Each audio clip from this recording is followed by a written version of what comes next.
بسم اللہ الرحمن الرحیم۔ السلام علیکم دوستوں۔ حضرت تمیم داری رضی اللہ تعالیٰ عنہ فرماتے ہیں کہ ہم ایک دن حضور صلی اللہ علیہ وسلم کے بارگاہ اقدس میں حاضر تھے کہ ایک اونٹ بھاگتا ہوا آیا اور حضور صلی اللہ علیہ وسلم کے سر و انور کے پاس آ کھڑا ہوا جیسے کان میں کوئی بات کہہ رہا ہو۔ آپ صلی اللہ علیہ وسلم نے فرمایا، اے اونٹ پرسکون ہو جا، اگر تو سچا ہے تو تیرا سچ تجھے فائدہ دے گا، لیکن اگر تو جھوٹا ہے تو تجھے اس جھوٹ کی سزا ملے گی۔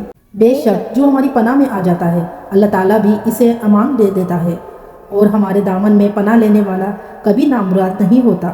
ہم نے عرض کیا، یا رسول صلی اللہ علیہ وسلم، یہ اونٹ کیا کہتا ہے؟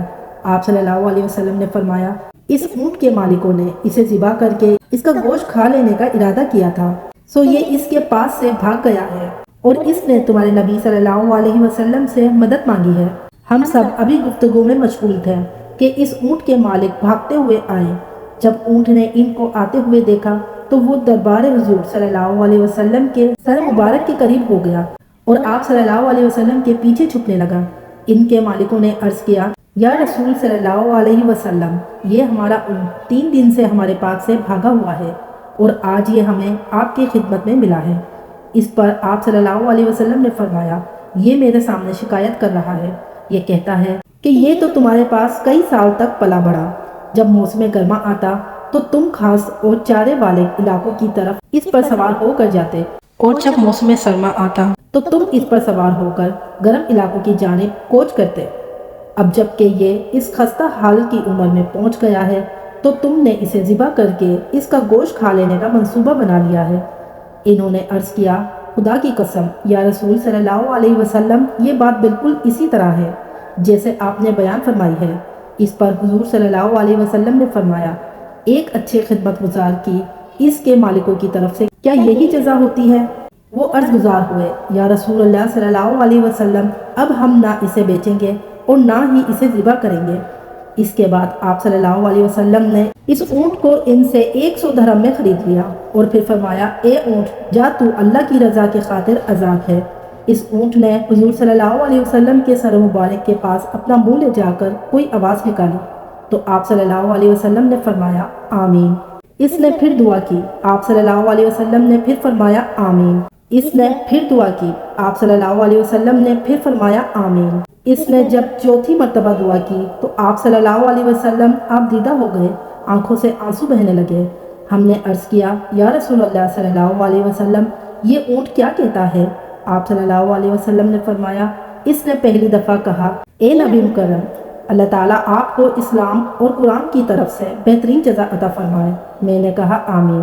پھر اس نے کہا کہ اللہ تعالیٰ قیامت کے دن آپ کی امت سے اسی طرح خوف کو دور فرمائے جس طرح آپ نے مجھ سے خوف کو دور فرمایا ہے۔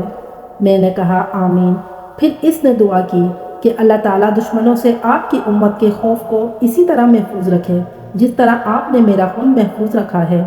اس نے پھر کہا کہ اللہ تعالیٰ آپ کی امت کے درمیان جنگ و جدال پیدا نہ ہونے دے۔ یہ سن کر مجھے رونا آ گیا، کیونکہ یہی دعائیں میں نے بھی اپنے اللہ تعالیٰ سے مانگی تھی، تو اللہ تعالیٰ نے پہلے 3 تو قبول فرمائی لیکن آخری دعا سے منع فرما دیا۔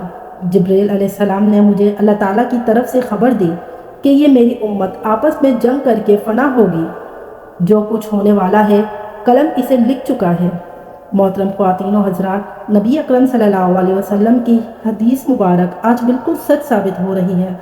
آج کے دور پہ نظر دوڑائیں تو ہم دیکھتے ہیں کہ مسلمان کس طرح ایک دوسرے کے خون کے پیاسے ہیں، ایک دوسرے کو کس طرح قتل کر رہے ہیں، فرقہ واریت کے نام پہ ایک دوسرے کی جانوں کے دشمن بنے ہوئے ہیں۔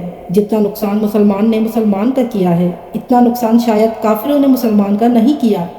ہمیں چاہیے کہ ہم اللہ تعالیٰ کی رسی کو مضبوطی سے تھام لیں، فرقہ واریت کو ختم کریں، ایک امت بن جائیں اور آپس کی نفرتوں کو ختم کر دیں۔